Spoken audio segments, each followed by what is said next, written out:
पूरी दुनिया को इस वक्त एक बड़ी राहत मिलती दिख रही है। राहत आर्थिक मोर्चे पर और इस दौर के सबसे बड़े डर से, डर रिसेशन का यानी मंदी का। ऐसे संकेत अब साफ दिखने लगे हैं कि दुनिया और खासतौर पर अमेरिका मंदी की गिरफ्त को तोड़ चुका है। बाजारों से कोई चीज छुपी नहीं रहती और बाजार दिखाने लगे हैं कि मंदी धुआं धुआं हो चुकी है। अपने यहाँ की बात करें तो भारतीय स्टॉक मार्केट्स एक दफा फिर से कुलांचे मारने लगे हैं। इसी कड़ी में नवंबर के पहले दिन मार्केट्स में पार्टी चालू रही। सेंसेक्स ने 61,000 के लेवल को पार कर दिया। निफ्टी 18,100 के पार चला गया। सुबह के कारोबार के वक्त सेंसेक्स 411 अंक चढ़कर 61,157 पर चल रहा था। निफ्टी 128 अंक से ज्यादा उछलकर 18,140 पर था। केवल बाजार ही नहीं, दूसरे माइक्रो इकोनॉमिक आंकड़े भी इस बात की तस्दीक कर रहे हैं कि शायद अर्थव्यवस्था का सबसे बुरा दौर बीत चुका है। मंगलवार को S&P ग्लोबल के मैन्युफैक्चरिंग परचेजिंग मैनेजर्स इंडेक्स के आंकड़े आए।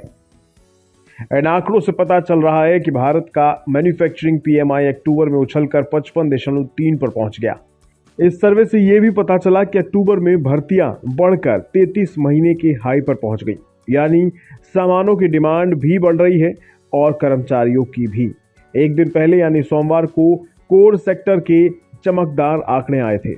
देश के 8 इंफ्रास्ट्रक्चर इंडस्ट्रीज का प्रोडक्शन सितंबर में 7.9% पर पहुंच गया, जो कि 3 महीने का हाई लेवल है। अमेरिकी बाजारों की बात करें तो मंगलवार की सुबह स्टॉक फ्यूचर्स मजबूती का संकेत दे रहे थे। ऐसा तब है जबकि बुधवार को अमेरिकी केंद्रीय बैंक फेडरल रिजर्व को अपनी मॉनेटरी पॉलिसी का ऐलान करना है, माने ब्याज दरों पर फैसला लेना है। Dow Jones industrial average futures 104 अंक या 0.32% ऊपर चल रहा था।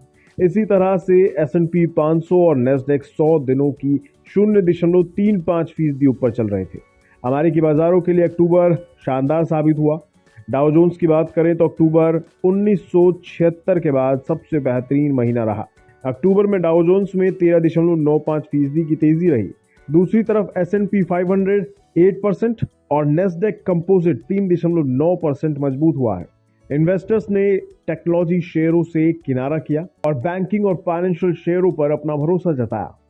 अब आते हैं अगली बात पर, और वो ये कि क्या ये रैली टिकेगी या फिर ये तेजी सतही है। आने वाला वक्त फिर से बाजार में सुस्ती पैदा करेगा।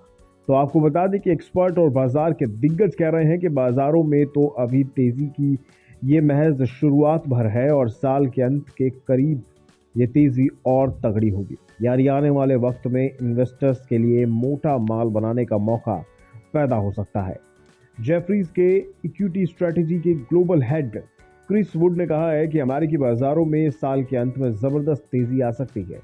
CNBC TV 18 को दिए गए अपने एक इंटरव्यू में उन्होंने कहा कि महंगाई और फेड के ब्याज दरों में इजाफे को बाजार पहले ही फैक्टर इन कर चुका है और अगर चीजें उम्मीद के मुताबिक रही तो बाजार ताबड़तोड़ भागेगा। क्रिस वुड भारत को लेकर भी बुलिश है।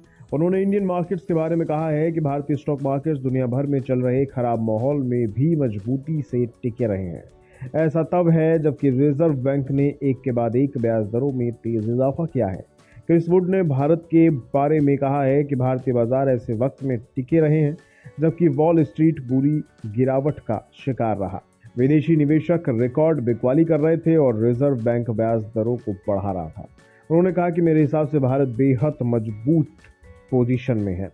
ग्लोबल बेरिश माहौल में भी भारतीय बाजार के टिके रहने से पता चलता है कि देश घरेलू लेवल पर कितना मजबूत है। क्रिस वुड का मानना है कि अमेरिका में अगर महंगाई नीचे आती है तो ये मंदी के डर को खत्म करने वाला सबसे बड़ा संकेत होगा। उधर दुनिया की दूसरी सबसे बड़ी इकॉनमी चीन के बारे में भी एक्सपर्ट कह रहे हैं कि 2023 चीन के लिए एक अच्छा साल साबित हो सकता है।